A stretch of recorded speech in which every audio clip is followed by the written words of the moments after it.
Welcome to my predictions video, ladies and gentlemen. Woo. If anyone knows me, I haven't done a predictions on any pay-per-view in an extremely long time from WWE or from TNA. I gave up on doing predictions because it got so repetitive for me. It was like looking at SmackDown. So much of SmackDown was oversaturated with Raw that I got tired of watching SmackDown. I don't need an infomercial for Raw. I wanted SmackDown to give me something that would make me interested in Raw. Not a recap of Raw so much that, what was the point of watching SmackDown? I just watch Raw and forget it, which I've been doing for over a year or so. I got tired of it. But this time around, I felt that it was necessary to do a predictions because of the situation the WWE has put themselves in. Let's be honest right here, ladies and gentlemen. Knowing that the WWE has not sponsored itself well, they have not done the app very well, they have not done the network very well, they have not promoted anyone very well, they're not doing well. So they had to call back someone they felt had the most firepower and most staying power and most star power. That's The Undertaker. This video is primarily because of The Undertaker. But that's not all I'm going to talk about. But it will be my primary focus. Look, let's be honest here. Counting the kickoff show, we're going to have about 11 matches. And I only care about maybe two of those matches. Everything else is going to piss me off, or I don't really give a damn because they just did a crappy job. I'm going to go for the ones I don't care about. I'm just going to shoot through them. You guys can tell me how you feel about it. I'll just say what I think might happen. Miz versus Ryback. I'm not even going to say where they're going to appear. My guess, they may appear as the first match of the night. Either that or the 4 tag team title match, which I think is stupid. But I'll get to that in a minute. It's a good chance to put the IC title matches as the first match of the night. Do I think it's right? No. That just devalues the belt so much even more. Particularly that Ryback just came back. He had a bad staph infection. I'm glad he's back. Hopefully he's really healthy. And he should be promoted better than being in the beginning of the show. I'm hoping they won't go there, but I believe that's what they're going to do. Who do I believe is going to win? I don't think they're going to let Ryback job here. Because too many people like him too much. And they've already put stock in him. Because if they didn't, he wouldn't have kept the belt. So I believe Ryback is going to win. And I believe the match is going to be a bit of a clusterfuck. But it doesn't mean if it's 1-on-1 each. If it's either Big Show and Ryback or the Miz and Ryback, it'll be perfectly fine. If it's all 3 of them in the ring, it's going to look stupid and clumsy and clunky. Orton and Sheamus. I don't give a damn. They're not putting the Money in the Bank briefcase on the line. Unless they say at the last minute, I looked at the website, it just shows them matching each other. I don't care about Orton. I'm sorry, I just don't. I don't hate him, I just don't care about him because we've done nothing with him. I don't care about Sheamus. I don't hate him, but they're not doing anything with him. So putting them in a match, I don't care. Mini Shield versus Mini Wyatt. You guys know how I feel.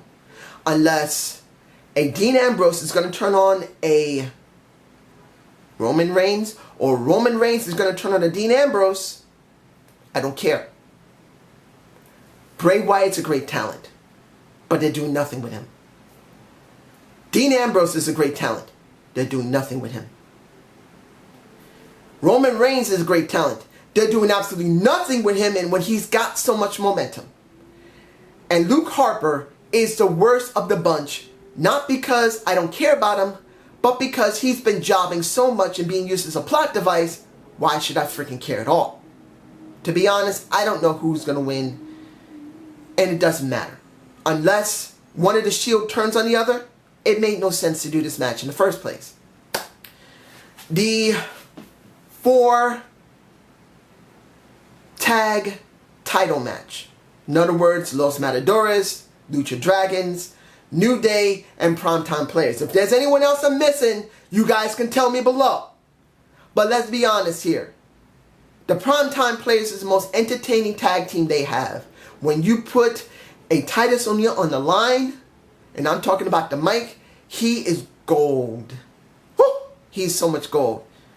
When it comes to Darren Young, he's a total straight man. He doesn't need to talk much. He just needs to be the eye candy for women and the comic relief for the men. And to be honest, Titus O'Neil is a total comic relief, but the straight man does set it up for the comicer who does it great. The comic, actually. The primetime players must win here. But do I believe they'll win? No. Who do I believe is going to win? Possibly either the Lucha Dragons or New Day. I doubt they're going to let Los Matadors get the belts. They have done almost nothing with them. If they throw it on them, it's because of some stupid reason. For Lucha Dragons, they have been building to it. Do I believe it's right to do it with Lucha Dragons? No, not now. Because the primetime players and New Day have had a very good dynamic, even though I personally don't like it, because I want to see New Day as a real heel tag team, not a comic relief one. I want to see Kofi Kingston be an evil, conniving, very violent person, because I do believe he may have that in him. But we're never going to see that because they have never gone there and maybe he's asked not to do it. That's what we're going to get. The Divas Elimination Tag. Wait, I take that back. The Divas Tag Elimination Tag match. I'm saying tag. You see, I hate this. Because when it comes down to it, it's stupid. I really thought this is dumb. Why not let Nikki Bella just have a match with somebody, either Sasha, either a Becky, or either a Charlotte. Let her have the match. It doesn't have to be for the belt. You can keep her going, trying to beat AJ Lee's title reign, and just leave it at that. Because she's near it now. She's nearly at 270 or 80 days. I don't even know. My guess is they just did this because they want to give everyone a payout to a certain extent, and everyone keeps asking for Divas a chance. They're throwing out there a bone to the people, which is bullshit. There are only two women there who deserve to get that belt right now. That is Tamina. Tamina first. I'm sorry. Anyone who's like me, who loves Naomi, and I love me my Naomi. I truly love Trinity Fatu. I believe she's a wonderful woman who has great talent in the ring. But if you're going to be honest here, who was seen first on television was Tamina. She deserves to get that title first. Then Naomi. And then you can do whatever you want with a Becky Lynch, a Sasha Banks, and a Charlotte. But you're not going to get that. This is just stupid. It's just delaying until Nikki Bella goes past 300 days or near 300 days. Who do I think is going to win? It doesn't matter. Even if Bad wins, they don't win anything. The next day, if anyone from Bad is the one who gets the pin on maybe a Nikki or a Brie or maybe a Alicia Fox, for that matter, for their team to win, they'll probably job the next day on Raw. Because they don't want Nikki Bella to look bad. Even though Sasha Banks won last week, well, this Monday, she won because of distraction on Nikki. And only because of distraction. Look, anyone from PCB won clean. On Team Bella, they won clean. But when it comes to Team Bad, they have to cheat. Not because they're heels. Because if it's going to be that way, Team Bella are heels, but they get to win clean. It's got to be them that's got to cheat. You get my point. A match I really don't want to see right now. That's Cesaro versus Kevin Owens. I believe, as everyone's heard me say, it's too soon. These guys have just become minted face and minted heel. And I know they got good chemistry. And I know they both talk pretty good on the mic. And I know that Kevin Owens didn't do good on Monday. And I know that Cesaro did really bad as well on Monday. But everyone has a bad day. That happens in wrestling. You can botch your ass off, but you can be golden. I'm seeing this as a long-term thing. Both these guys need to have a win at a signature pay-per-view, and now you're putting up against each other. You see, I'm getting angry. I don't like botching. I don't want to see them up against each other. It is too soon. Kevin Owens should have more wins under his belt. He's got none. None without some type of complication or difficulty. Fight Owens' fight truly got over. So Cesaro swing, the Swiss Superman truly got over. And now you're about to fuck it up. Thank you, WWE. I don't care about that match. Here is a match that's stupid. Dolph versus Rusev. No women involved. Unless they're changing at the last minute, which they might. It's going to be Dolph Ziggler versus Rusev. Alexander Rusev. Why? People care about Dolph with Lana. People care about Summer with Rusev. I agree with the Slick Daddy.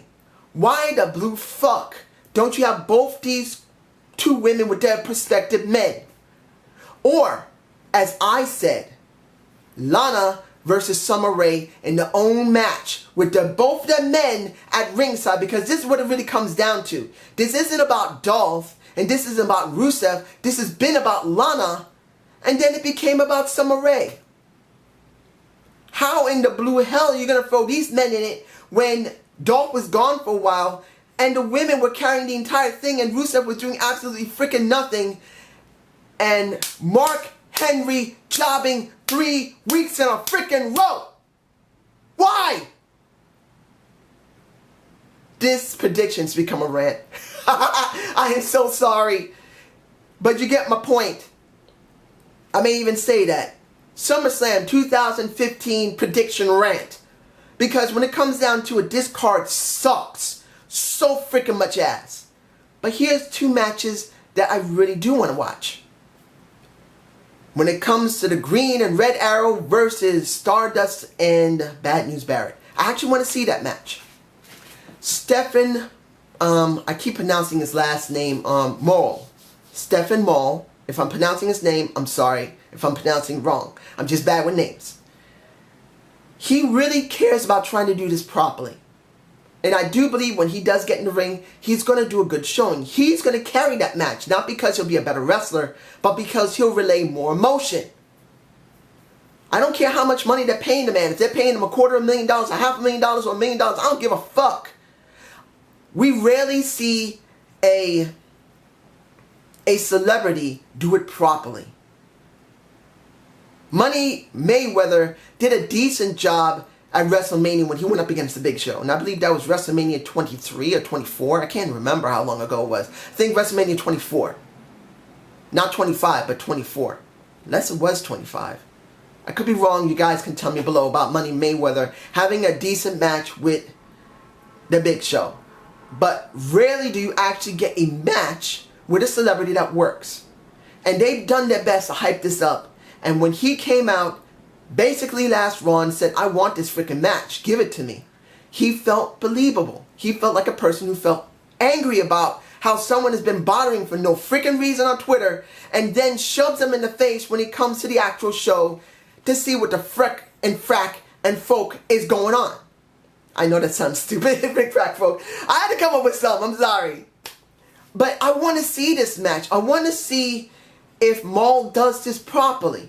And if he does, I'll be happy to see that a celebrity can actually put in the ring and he can give us a good story. It doesn't always have to be freaking wrestling, ladies and gentlemen.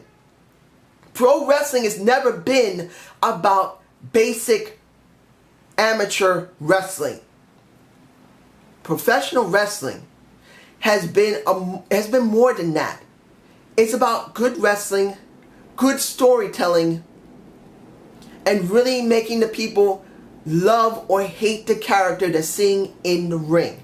If you care more about wrestling than you care about characters, go watch OH. They don't care that much about characters. Or go watch actual amateur wrestling, either college, high school, or the Olympics. This is not, and I'm saying this again, this is not about professional wrestling, caring more about the wrestling than anything else. We care about the people more than actual holds. Now, I'm sure you're wondering, you're going to say John Cena and Seth Rollins. Well, I'm not. I personally don't care. The main reason I don't care is because the person that's losing here is Seth Rollins. Either way, Seth loses. Simple.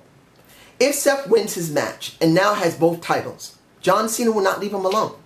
And eventually he will job to John Cena. And counting on the match itself, if he does win, it's because Cena got screwed over. They'll never let John job clean especially after him breaking his nose. So he's not going to job. If he does job, it's going to be screwy.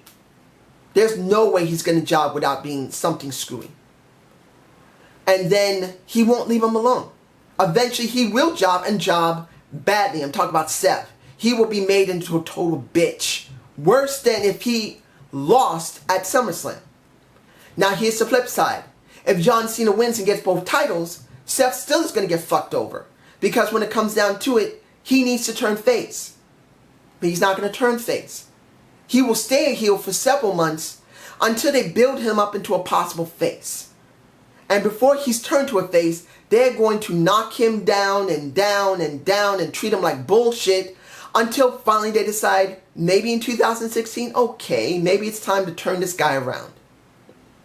Now, I'll be glad if they do it this year, but then the only way he's going to be a great face, he's got to go up against Triple H, and either he's going to go up against him in Hell in a Cell or Survivor Series. That's the only way he's going to do it. Because Triple H doesn't just work with someone for a mini little pay-per-view. And I still believe Seth will not gain anything because if he stays a heel, he's going to be buried. If he becomes a face, he'll be a generic face. That's just my thought. Excuse me. The final thing I'm talking about is Undertaker versus, you guessed it, Brock Lesnar. This is the one I care about the most. For the simple reason that they brought Undertaker back for one reason only. They have no star power. Nothing. They have nothing to build going this year. But they care about what's going to be built for next year. So Undertaker's been brought in as a stopgap to go into next year. That's how I feel about it. But the only way this is going to work is for one reason only. I'm botching now. My allergies mess with me. I'm so sorry. You got to have Undertaker versus Sting next year. If Undertaker retires before having a match with Sting, this won't just be the most monumental mistake that the WWE's made. It will be pro wrestling's biggest mistake. Because no one is going to be happy about this when the Undertaker fully retires and Sting may still be active for a little while and they never had the match that people have dreamed of. Many people believe that Vincent Kenny McMahon is a stupid, ridiculous bastard that thinks that his brand with his own people are the only ones that are the best. And if you come from somewhere else, unless you're built by him, you're never going to get anywhere. And I always felt that was the most stupidest thing that Vince could have done, particularly when it came to the angle for the invasion. And that one moment when The Rock met Booker T for the first time, and he said, "Who the hell are you?" This just shows how stupid Vince is. Because The Rock knew who Booker T was in real life. And I'm sure The Rock respected Booker T for all the hard work he did in WCW. Wrestlers from different promotions have actually been friends and actually met one another. But when it comes to Vince, he doesn't want to see it that way. So when it comes to this match between Brock and The Undertaker, Sting must be interjected eventually. Either in the very beginning, or the middle, or the end. If they don't, this is going to be kind of stupid. Because I'm being honest here. Bringing The Undertaker back against Brock really made no sense. You could say, well, this is 15 months in the making. You could have saved this for a Survivor Series. You could have saved it for that. Instead of cutting the story short between him and Seth Rollins and just letting Brock Lesnar have the title. Because if Brock wins against The Undertaker again, he's eventually going back after the title anyway. That means if John Cena does not win, which I believe he will win, he's going to have to go after Brock. Well, Seth Rollins will have to deal with Brock eventually. Sorry, I got that reversed. I am on medication. But my feeling is this. The best option will be for Sting to come out and somehow distract The Undertaker and cause him to generally botch. Now either The Undertaker still wins, but he knows that Sting tries to mess with him, or The Undertaker loses and he still sees Sting in front of him. This is what I believe is the best option. This is how I feel about it. And I know this is going long, but this is what I think. Brock Lesnar goes in the ring with Undertaker. They have about a 20-minute match, at least. By the end of it, The Undertaker wins his match, and he does his pose, but then the lights go off unexpectedly, and then Sting stuff comes out. And The Undertaker stands up and looks at the Titantron, and he sees Sting. And then they show the light down on Sting coming from the back, and he points at The Undertaker in the ring. And that's how they start the rivalry finally between The Undertaker and Sting. Here's option number 2. As the match is going on between Brock and Undertaker, the noise, something happens. You hear the crow, the lights go off, the lights come back on, and as The Undertaker, before that moment, is about to pile drive the incredible, powerful beast of carnage, Brock Lesnar, there is Sting. Right there, either under the ring, comes out and appears at ringside, or is in the ring with The Undertaker with Brock in the center. And he's just standing there. Then the light goes out, Sting disappears again, the light comes on, and Brock is already up, ready, F5s to fuck out of The Undertaker. 1, 2, 3, it's over. The Undertaker gets up angry, and then you see Sting's image on the Titantron talking to The Undertaker. That's my guess. That would be the best thing to do. But that's my point of view, how the ending should be. If it's either way, we're not going to be that interested. But I truly believe if it's going to interject Sting, it'll be perfect. But this is my point of view, my prediction. What about you? So I hope you enjoyed this Zane's View. Please give me a comment below. I don't usually do predictions anymore. If you want me to do another one, just leave a comment below. And may consider doing another pay-per-view prediction. Either for Bound for Glory, maybe for Survivor Series. I don't know. You guys tell me below. Have a good day and have a good night. Peace!